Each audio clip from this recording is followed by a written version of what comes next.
السلام علیکم ورحمۃ اللہ وبرکاتہ۔ دوستو، آج کی اس ویڈیو میں ہم بات کرنے والے ہیں کہ قربانی کرنے والے شخص کے لیے بہتر یہ ہے کہ وہ بال اور ناخن نہ کاٹے جب تک قربانی کا جانور ذبح نہ کر لے۔ اب بہت سے دوست احباب ہمارے سے یہ سوال کرتے ہیں کہ قربانی کرنے والے شخص کے لیے بال اور ناخن کاٹنا کیا یہ ضروری ہے، لازمی ہے؟ تو آج کی ویڈیو میں اسی حوالے سے بات ہونے والی ہے۔ ویڈیو کے ساتھ جڑے رہیے گا، بہت زیادہ انفارمیٹیو ہونے والی ہے۔ دوستو، حضرت ام سلمہ رضی اللہ تعالی عنہ سے روایت ہے کہ نبی کریم صلی اللہ علیہ وسلم نے ارشاد فرمایا کہ جب ذوالحجہ کا پہلا عشرہ شروع ہو جائے اور تم میں سے کسی کا قربانی کرنے کا ارادہ ہو تو اسے چاہیے کہ وہ بال اور ناخن نہ کاٹے یا جسم کی کھال نہ کاٹے جب تک وہ قربانی کا جانور ذبح نہ کر لے۔ اس حدیث کی روشنی میں فقہائے کرام نے دوستو اس عمل کو، یعنی بال نہ کاٹنا اور ناخن نہ کاٹنا، اس کو مستحب قرار دیا ہے۔ اس لیے اگر کسی شخص کا قربانی کرنے کا ارادہ ہو تو اس کے لیے بہتر یہ ہے کہ وہ قربانی کا جانور جب تک ذبح نہیں کر لیتا تب تک وہ اپنے بال اور ناخن نہ کاٹے۔ اور اس میں یہ صورت بھی آپ دیکھ لیں کہ یہ حکم اس لیے بھی دیا گیا ہے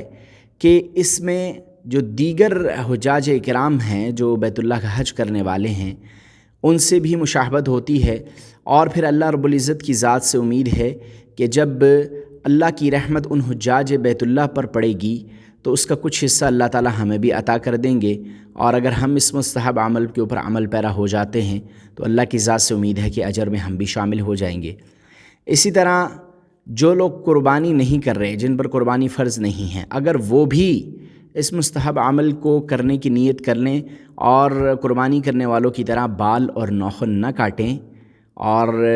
عید والے دن جب قربانی کرنے والا شخص جو ہے یا آپ کے اہل خانہ میں سے جس نے قربانی کرنی ہے، جب وہ بال اور ناخن کاٹ لے تو آپ بھی اسی وقت بال اور ناخن کاٹ لیں، تو اللہ کی ذات سے امید ہے کہ آپ بھی ثواب سے محروم نہیں رہیں گے۔ چونکہ یہ قربانی کرنے والے احباب سے مشابہت ہے اور پھر حجاج بیت اللہ سے مشابہت ہے، تو ایک اچھی مشابہت ہے اور ایک اچھا عمل ہے، تو اللہ کی ذات سے امید کی جاتی ہے کہ اللہ ضرور اجر سے نوازیں گے۔ ہاں، یہاں ایک بات جو ہے وہ بہت ضروری ہے اور وہ ذہن نشین کر لیں کہ اگر کسی شخص کو 40 دن سے زیادہ کا وقت گزر چکا ہے، عرصہ گزر چکا ہے، اور اس نے بال جسم کے صاف نہیں کیے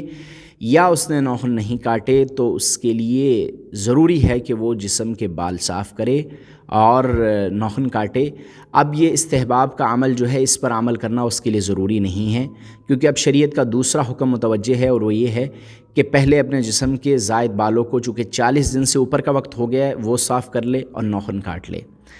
تو دوستو، میں امید کرتا ہوں ہماری آج کی یہ ویڈیو، جس میں آپ کو قربانی کرنے والے شخص کے بارے میں بتایا کہ وہ بال اور ناخن کیوں نہیں کاٹتا اور اسے کیوں نہیں کاٹنے چاہیے، اس لیے کہ یہ ایک مستحب عمل ہے اور نبی کریم صلی اللہ علیہ وسلم کی سیرت سے